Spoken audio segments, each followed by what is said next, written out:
Welcome to the Future of Surrogacy, the podcast that explores the people, the innovations, and the ideas building the next generation of surrogacy.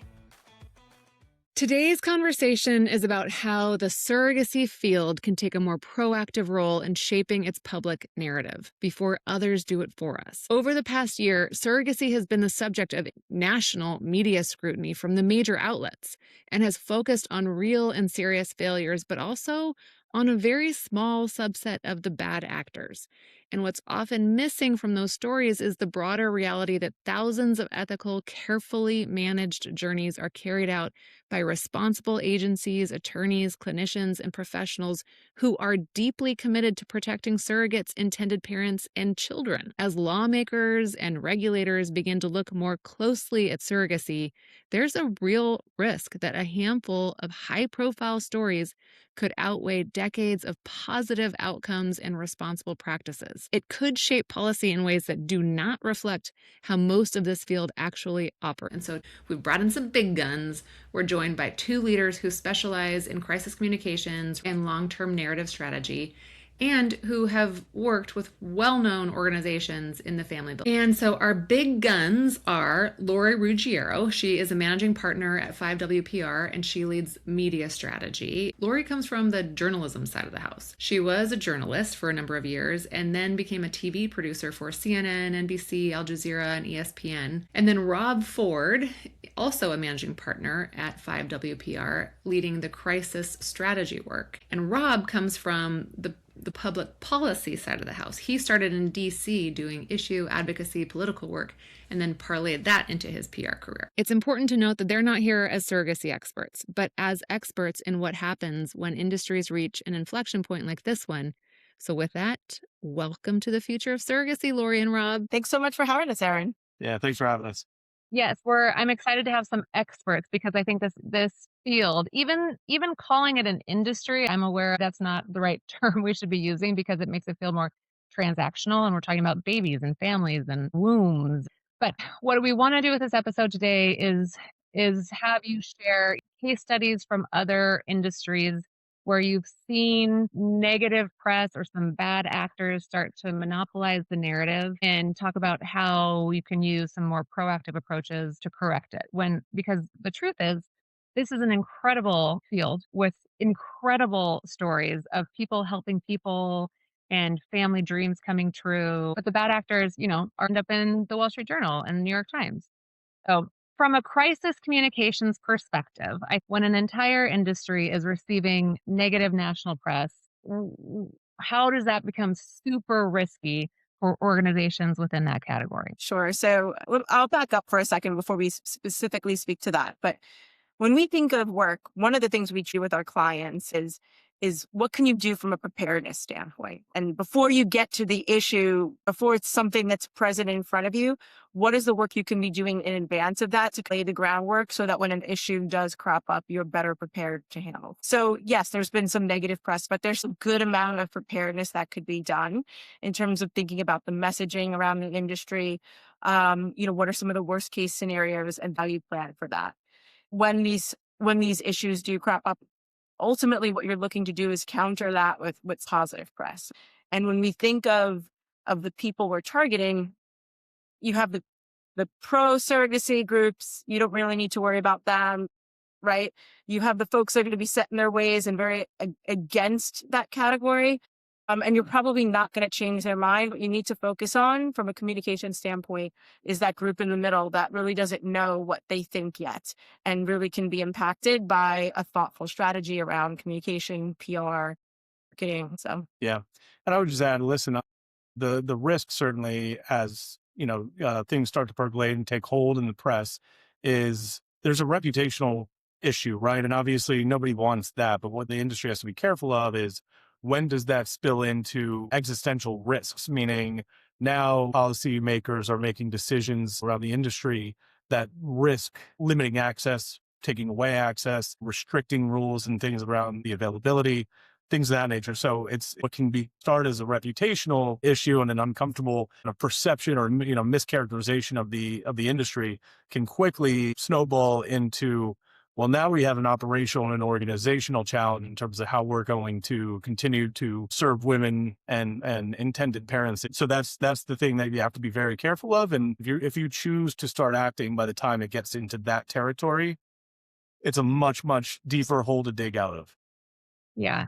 Yes, and I am acutely aware that it is an election year in certain states, and this is a hot button issue, for a lot of people, and so what I would be terrified of is a policymaker or potential regulator getting or hearing some kind of a story and taking that, like, turning that into, like, a, As turning it. as they do. Yeah, they do all the time, so I think that's definitely what we wanna avoid, and so I think but I'd be curious. I think one of the things that this field, um, well, in terms of the dynamic of this field, so there's a trade association that is the ethics association associated with surrogacy, but then there are surrogacy agencies like that are out kind of like in the trenches every day trying to recruit gestational carriers and walking gestational carriers and intended parents through these very arduous journeys. And the agencies are somewhat at odds with each other because they're competitive over surrogates and intended parents. Is there a dynamic or a case that you can walk us through where you've seen that, like at the highest, like organizational or industry level, you can fight it, but then arm each individual soldier with their own tools to be fighting this? Because that's where the positive stories are being created.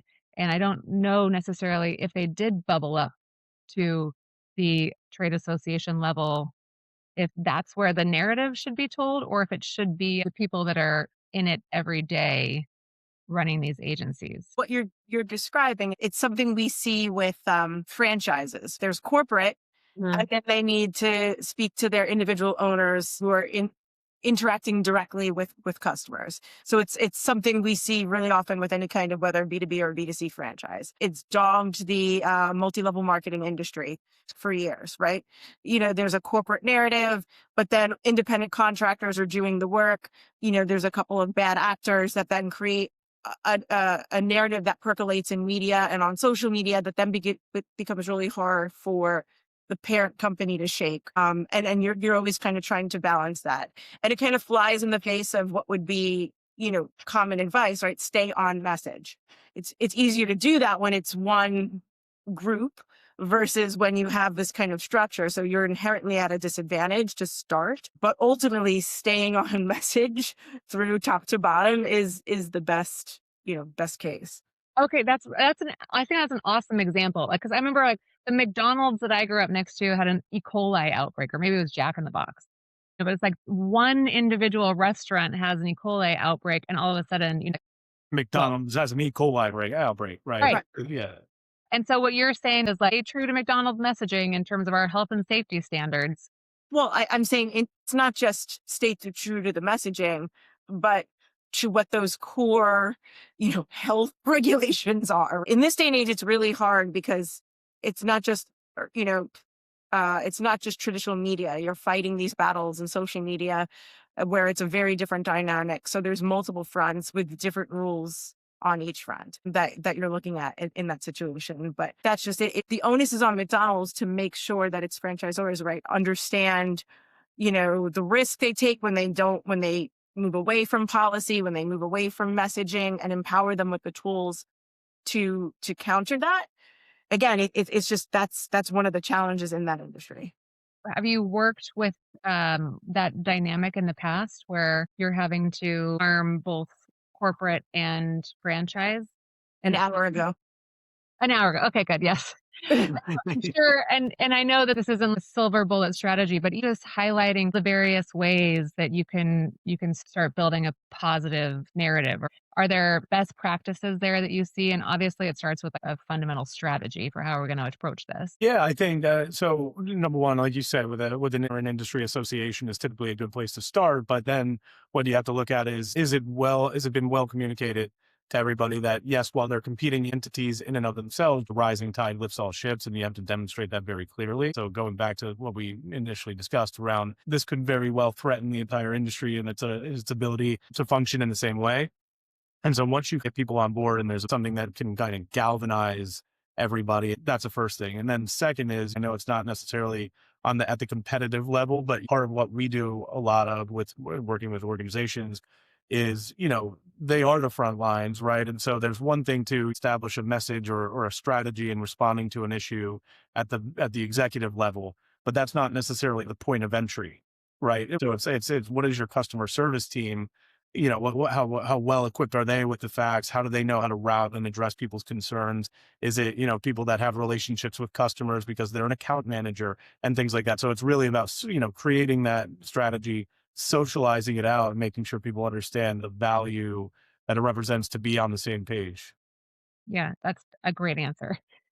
Lori, can you tell us at all about who it was an hour ago, or kind of what the dynamic that you're dealing with? A lot of the work we do is strictly under NDA for a lot of reasons.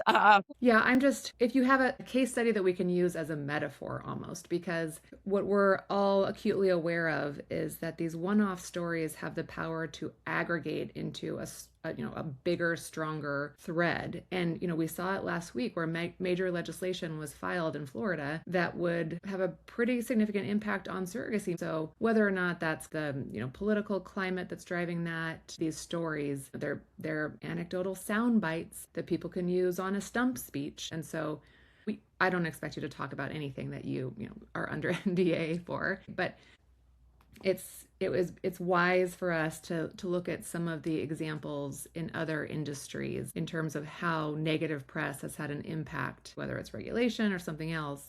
And I'm not saying we don't want regulation, because I think a lot of people think regulation is going to be one of the keys to making this industry safer and more accessible. But what the nuance there is, we want the surrogacy industry working with public policy people, not public policy people going rogue because they heard a really tragic story. The tech industry is riddled with this challenge as well, because they don't want regulation, generally speaking, because they don't want to hinder innovation.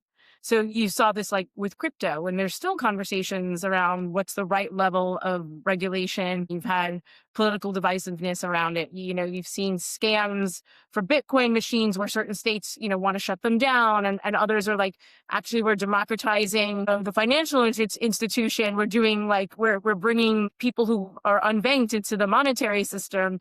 And so there's kind of competing interests there, but it's easy for, like you said, one politician.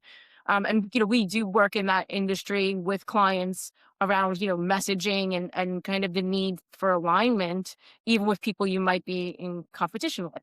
We're seeing this with AI now and ethics around AI, right? Certainly there's a race around the world to, be the first, the best, the strongest, the most innovative. But, then you have climate concerns and ethics concerns. And One example that I remember in recent memory where it was very much like a moment in time that then, quickly got out of hand for the industry, but was FanDuel and DraftKings. They had been operational for some time. There was always the ongoing discussion of whether or not that's a skill game, how it should be regulated and all that kind of thing. But they were kind of going along slightly under the radar. But I remember that first opening weekend in the NFL, and they were advertising like crazy, right? And it was it was a bit of an own goal because they're out there advertising in the place they should be advertising. But there was policymakers, legislators who literally came out and were like, wait a second, that looks like gambling, right? And so you have those people, and they're going to immediately turn to the part of the equation that they feel like they have control over, meaning, like you said, with, in Florida. Okay, well, we can't, we're not going to dictate the federal law, but we can definitely dictate the law here in Florida. And you saw that with some senators and Congress men and women in these states being like, well, I'll at least put a kibosh on this in my state until I figure this out. And so you had to claw their way back state by state and start to, re-educate, give money, frankly, lobby. Yeah. It's a shift of perception. I worked at ESPN for several years, and to that point, you weren't allowed to mention anything at that time about odds or betting or fantasy. Now there's full on fantasy shows in the morning. There's odds makers on the show. The perception around that has shifted, and they realized it was beneficial to embrace it because culturally this made sense. Again, there's lobbying dollars behind that. There's a lot of narratives that are built. So there's lots of examples of that perception shift. I mean, when they first introduced seatbelts, there were states that were rallied against the inclusion of seatbelts in cars because they felt like, why should the government have a say in, what should be in my car? And you had to shift the perception to being a necessary safety tool, not a infringement on your liberties, right? Like, so it's that change in perception. It's not something that always happens overnight. Aaron, to break into just add one more thing because it triggered a thought, and I think this is like what the surrogacy industry needs to take a look and say, okay, back to that point about how do we kind of align people is also the families that benefit. You started the conversation with the overwhelming percentage of people who go through the process the right way. They're well-meaning. It's some edge cases are what tend to get all of the attention and take the oxygen out of the room. But it's, if you demonstrate that at a grassroots level, there is tremendous demand and there are many, many, many families that benefit and therefore communities that benefit and so on and so forth, that can be very powerful. It doesn't work necessarily just on its own. There still has to be that kind of ground game and you play the political game as well. But I think of like an example, when Uber first launched, they faced lawsuits in every jurisdiction it seemed like that they entered because from the kind of the incumbent taxi or transportation groups there, but Uber was in such great demand that it made it politically impossible for a representative to take up the cause of banning Uber, lest they be seen and as like what are you doing? Like, this is massively popular. That Uber example is so perfect for this industry. I don't know if you pay attention to family building, but maybe 18 months ago, Alabama came out and was like, no more IVF. IVF was banned in Alabama. And same thing, like overwhelming, like both sides of the political spectrum were like, what? We all need this to build families with infertility on the rise like it is. And so obviously that got turned around. So that Uber example is a good one because this field has the potential to have that too big, too important to be banned. But preparation, what do we want the narrative to be, and how do we start gathering those stories and implementing it is the thing. And Rob, you used the word galvanizing. Like, they're galvanized on something needs to be done, but what is it and what's the approach, I think is the next step. So talk us through, how do you work with a client like this in terms of how do you get people on the same page and what's your process to help an industry like this own their narrative? It really comes down to, first of all, a good foundation of research and data. It's not your finger in the air. Like, there's tools, like we have a great ability to monitor social media, other channels, and understand the conversations that are being had, right? I think you need that foundation before you make any kind of counsel on what, you would do. I think there's a certain amount of introspection. When I go into clients, and one of my first questions in a reputation management situation is, what's the worst thing people can say about you that's true? Let's start from there. Where is our weakness? Where are our faults? And okay, let's lay those cards out on the table. Can those be fixed before we start going out in a more proactive way? What can we do knowing that that's our vulnerability, right? And then from there, that's where the strategy pieces are. What's the right message? How are we delivering it? What's the timing around the delivery of that message? What channels do we have at our disposal? But it does all start with data. Let's quantify. You mentioned the amount of good stories out there, bad. Like, can we quantify that to put it in context for people? Start there. Like, which states are there a higher risk? What locations do we need to focus on first? Let's make that priority. You started off discussing the word industry in general.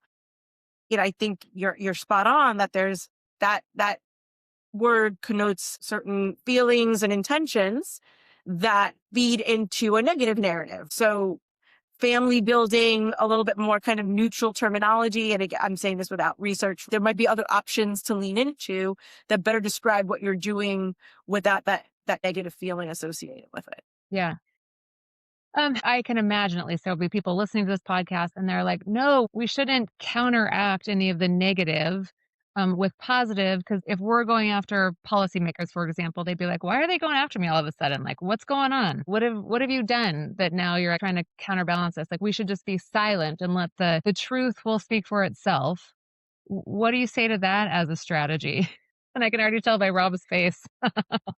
Yeah, I think, listen, if it worked that way, it's not to say, nothing's impossible, but I think that's a risky strategy in and of itself, is to just let's hope that the best thing and the right thing happens. There is always, and when you're evaluating upside versus downside, which is, it seems pretty self-explanatory, but that is, very much the equation that you look at when you think about a strategy in response to something that's happening, right? People look at that downside and say, well, do we risk drawing more attention to ourselves? Do we risk, raising an issue where they didn't know there was an issue previously? And that's kind of where what I'm gathering from your question. And yeah, I mean, listen, Nick, but is that something that's a possibility? But is it a possibility that we're willing to live with in exchange for the idea that the truth about what we're doing and the benefits about what we're doing are out there? And there is something to be said about, of course, it's a self-preservation and a self-advancement kind of approach, but it's also, you can then continue delivering a service that you believe impacts people in a tremendous way, right? I mean, it's again, it's not just the self-preservation. It's saying the work we are doing is important, and therefore it should be out there, and it's like the truth about what we do should, people deserve to hear that, and it could help somebody beyond just ourselves in the industry. Could you sit and wait? Absolutely. Just probably not your best bet. And the other thing is, there's also a measured and strategic way by which you do it, right? It doesn't necessarily mean you have to go from 0 to 100. There can be a deliberate strategy where you, over, the course of time, you plant those seeds, you start to rebuild, you start to get the right kind of stories out there. And so it doesn't necessarily have to be this thing where you've all of a sudden just, you've been holding this beach ball underwater, you let it go, and Right. it goes berserk. You can do it in a strong, deliberate, intentional way. For a turnaround like this, in regards to setting expectations for timing, for how long this is going to take, is this like, hey, if we start now, hopefully in a decade, or is this that, hey, if we start now, it's going to take a couple of years?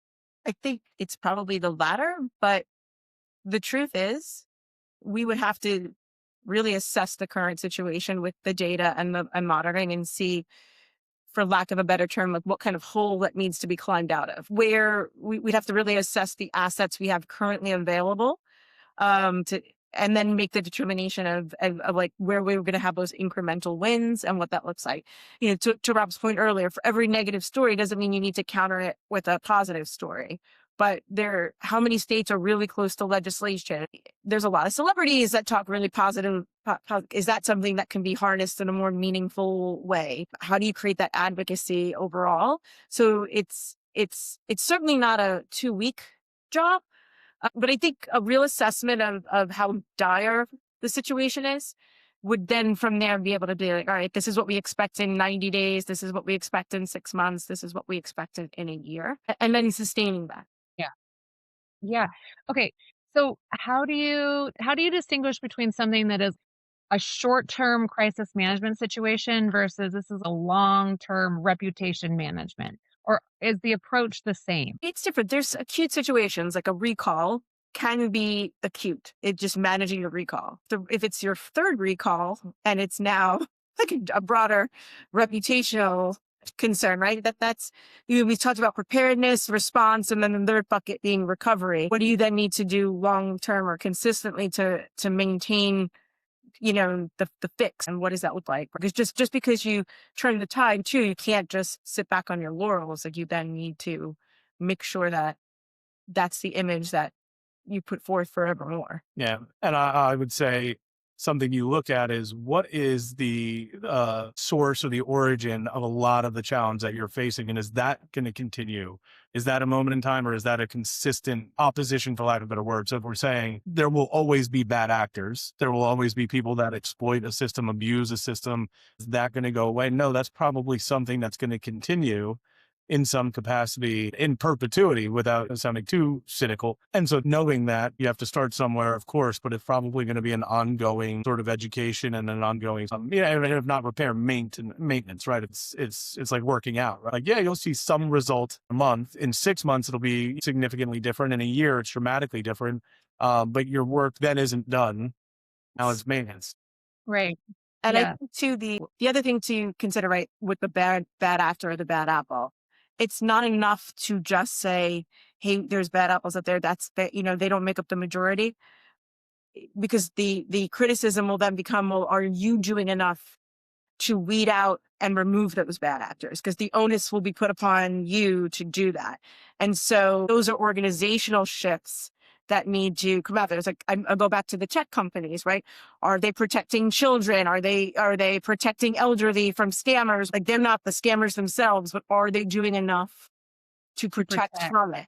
And I think that's another thing that's important to understand, because that's an organizational, operational change that has to happen, and then that has to be communicated.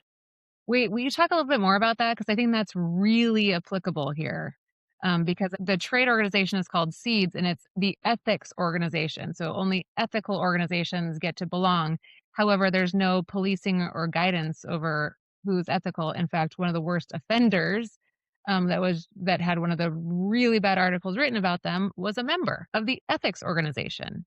And so, do we feel like we should be responsible for finding and weeding out the bad actors? Do we want to be? Do we have the ability and resources to be? Or or is there a different path there? I think that's the expectation of the public, regardless of industry. With cancel culture and everything else, there is an expectation that you are the guardian, in this case, of the end consumer. I think public perception wise, that expectation exists. And that's something to understand. Can you impact that? Should you be impacting that? Would that help your cause? So when we think of a strategy, all of that would be taken into consideration. And without sounding too pessimistic, help is not coming. Yes, there's obviously legislation from regulation, but it goes back to the discussion a little bit earlier about you need to start pushing that in the right direction and then start planting some of those seeds. And so the powers that be make those decisions based on the right kind of information, based on a more informed and educated discourse about a particular industry.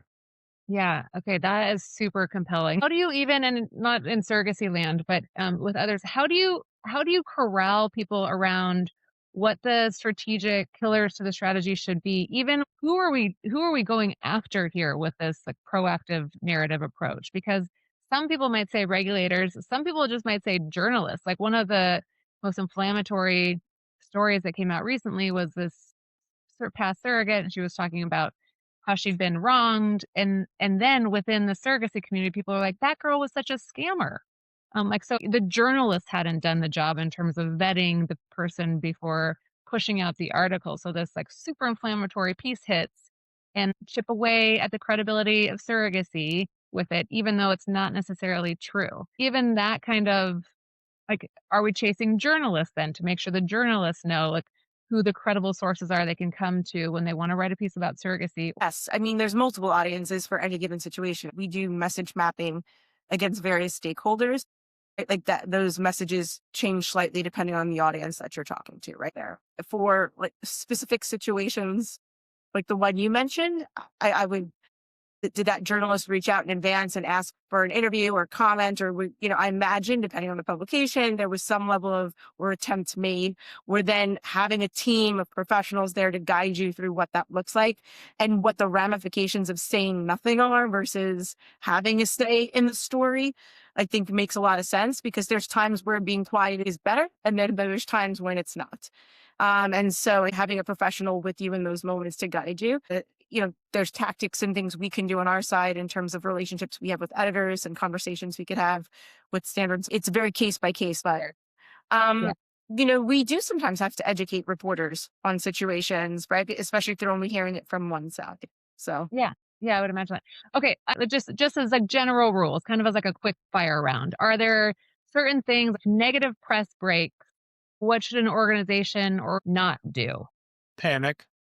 But that's kind of the natural, immediate response. Typically, what we see organizations do is they could compound the issue, because naturally, what you want is it to stop, right? And your inclination is reflexive to say, no, no, no, that's wrong, and you kind of go at it from, especially what we see a lot with like entrepreneurial and founder-led companies, where it's very deeply personal. They've created this company and now it's under assault, right? Or we know that we know the work that we're doing day to day, and now it's being questioned or criticized. And so they'll generally try to go it alone initially, and then they might come to specialists like Lori and I after they've already, well, no, I already spoke to the journalist or something like that. So take a beat self-servingly. You should work with a professional team to help you navigate that through, whether it's us or someone else. Yeah. That's the first order of business, I would say. Doing is saving people from themselves, right? They come at the problem with very good intentions. And like Rob said, a natural defensiveness that comes, right? You want to set the record straight. It's a natural, there's an art and a science in how to do that. And I think if you haven't had the experience and understand the tactics and tools at your disposal in order to set a record straight or to mitigate, you're just guessing at the right way to do it at that point. Yeah. The last question I have for you all is, are there signals that you can tell that an industry or category is ripe or even overdue for professional PR support? I mean, what we try to educate our clients with is, when something's just an incident and when something is a true like crisis. Not everything is a fire, but if it really fundamentally is going to impact your industry, your business as a whole, operationally, financially, reputationally, and you start to see that happening, yes, like then you should be working with a professional by then. Yeah. Yeah. The other thing I would say is as a kind of a signal, like you said, it's time is if the outsized proportion of the conversation is other people talking about you and not you talking about yourself, and the collective you, right? Like as an industry, what's that proportion of the conversation where that's being had about you by other people without your voice having a seat at the table? That equation, that ratio is dramatically skewed in one direction than the other. That's probably a good indication that it might be time to pipe up. Yeah. I mean, a lot of the work we do there is advocacy around family planning, right? Like, and like empowering people. That's a big part of the work. Like, and the language we use is empowering families, which is not a political debate, right? Like, Shouldn't it's be. empowering families. Yeah. Yeah, I agree. Okay, great. And if people want to reach out to you, where do they find you? How do they contact you? Yeah, 5wpr.com, or in our general inbox is info@5wpr. They can email one of us directly. And you guys are pretty giant, I feel like. No, yeah, that's good. Yeah, I mean, it was good if we're coming across now. We're a decent size, but within the scheme of the industry, we're like a mid-size agency. Well, certainly not like a small boutique. I mean, we're about 160 people, 160, 170 people, something like that. And full service. So, we're talking about crisis and PR, but we're on all, like, we cover all the channels. Yeah. Okay, great. Okay, well, thanks you two for being here. I'm so grateful for your time. This is going to be really valuable for this community, so I'm grateful. It was lovely chatting with you. So thank you. Thanks so much for listening to The Future of Surrogacy. If you liked today's episode, send it to a friend or a colleague that should hear it. And be sure to follow us on Instagram and LinkedIn to keep up with new episodes and behind-the-scenes updates. And if there's a topic you want us to cover or someone you think we should talk to, reach out. We'd love to hear from you. We'll see you next time.